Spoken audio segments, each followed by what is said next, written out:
Uma saudação a você que nos acompanha nesse nosso vídeo. O evangelho deste domingo é Mateus, capítulo 23, versículo de 1 a 12, no qual Jesus critica a hipocrisia dos fariseus e o estrelismo, essa religião exterior, essa vivência da religião para aparecer diante das outras pessoas. Para entendermos melhor esse texto, nós precisamos entender o contexto do evangelho de Mateus. O Evangelho de Mateus ele foi escrito provavelmente nos anos 70, 80 depois de Cristo, quando Jerusalém já havia sido destruída, o templo de Jerusalém havia sido destruído pelos romanos por causa da revolta judaica, a rebelião que os judeus promoveram contra Roma, buscando a sua independência. Após essa destruição do templo, o único grupo judaico que continuou permanecendo e que teve condição de liderar e reorganizar a vida do povo foram os fariseus. Eles fundaram uma escola rabínica na cidade de Yavne, ou Jâmia, e desde ali eles organizaram a vida do povo judeu em torno da palavra de Deus, em torno da Torá, em torno das sinagogas.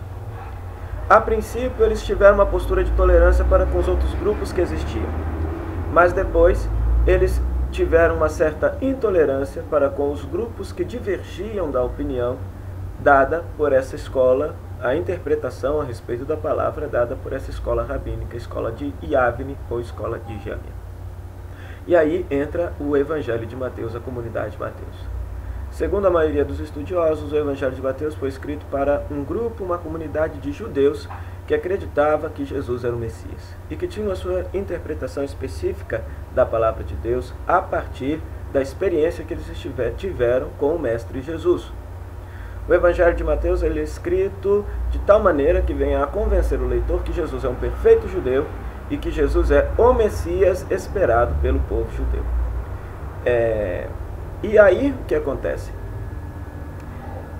Vieram esses conflitos com os fariseus nessa época, as divergências de interpretação a respeito do que era essencial para com a palavra, o que é essencial para com a Torá. Por isso que no Evangelho de Mateus, Jesus tem duras críticas, tem duras palavras contra os fariseus. Eu quero ressaltar o seguinte: Jesus histórico pode ter tido conflitos com os fariseus? Pode sim, claro.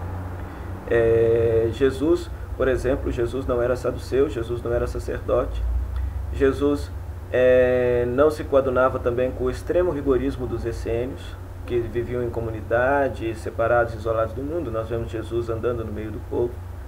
Jesus também não era zelote, ou seja, Jesus não pegou em armas para poder promover uma rebelião contra Roma. Jesus, ele se aproxima muito mais dos fariseus, nesse sentido, está inserido no meio do povo, apesar de discordar do rigorismo farisaico no que diz respeito à observância de todas as minúcias da Torá, de todas as minúcias da palavra, das leis, das tradições judaicas. Outra aproximação de Jesus para com os fariseus é a questão da ressurreição. Jesus acreditava na ressurreição, aplicava a tradição oral sobre a tradição escrita para acreditar na ressurreição. Isso os fariseus também faziam. Mas, por outro lado, Jesus critica a postura farisaica de elaborar pesados fardos e colocar esses fardos sobre a vida do povo e eles mesmos não viverem. Jesus critica também essa religião de aparências, de gostar de sentar nos primeiros lugares da sinagoga para serem vistos e serem aplaudidos pelos outros. Ou seja, esse estrelismo religioso também é criticado por Jesus. Outra postura também criticada por Jesus é justamente essa questão do que é essencial da lei. Domingo passado a gente refletia, o essencial da lei é o amor a Deus com todas as nossas forças e o amar o irmão amando a Deus presente no irmão. Esse é o essencial da lei, esse é o essencial da Torá, segundo Jesus, segundo o Evangelho passado. Domingo passado nós refletíamos sobre isso. Os fariseus, por sua vez, tinham toda uma postura rigorista de que se não observa um detalhe da Torá, então toda a Torá se põe em xeque. Então, o texto, o Evangelho de Mateus está dentro desse contexto. Então, Quero chamar a atenção que provavelmente esses conflitos que aparecem redigidos no Evangelho são conflitos mais da comunidade do que do próprio Jesus. Apesar de que Jesus histórico também se diferencia, tem as suas posturas de diálogo com os demais grupos judaicos. Não é uma postura de inimizade. Esse debate em torno da Torá era um debate que acontecia normalmente. Nós poderíamos chamar de briga de família. O Talmud também elenca 7 tipos de fariseus, sendo que 5 não são lá muito exemplares, tudo mais. E, no entanto, é um texto judaico. É um texto judaico que critica a postura dos fariseus. Havia fariseus de boa índole, bons fariseus? Havia.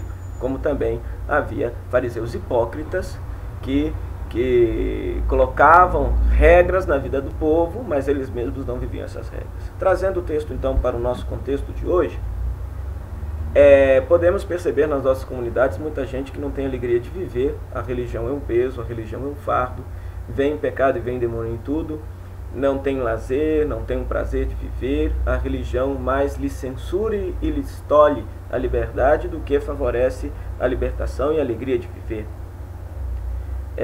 E muitas vezes isso acontece devido à inescrupulosidade de certos líderes que colocam pesados fardos, rigorismos, proibições na vida do povo, sendo que eles mesmos não vivem nada disso. Então o Evangelho de hoje quer criticar isso.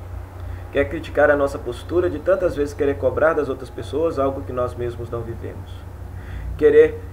Critica em nós essa postura de queremos viver a nossa religião de aparências só para sermos aplaudidos pelas pessoas, ao passo que não é algo que brota realmente do nosso interior, que não é uma religião por convicção, mas mais uma religião de aparência. Então, algumas perguntas para a gente poder pensar. Será que a gente tem cobrado posturas das outras pessoas, sendo que nós mesmos não vivemos essas posturas? Qual a motivação para a nossa vida de fé? Será que nós vivemos a nossa fé desde uma convicção interior, pautada no amor a Deus e no amor ao próximo? Ou será que nós vivemos uma religião de estrelismo, de aparência? Uma religião com a finalidade de sermos aplaudidos e reconhecidos pelas outras pessoas. Que Deus nos abençoe e nos ajude a viver com coerência a nossa fé.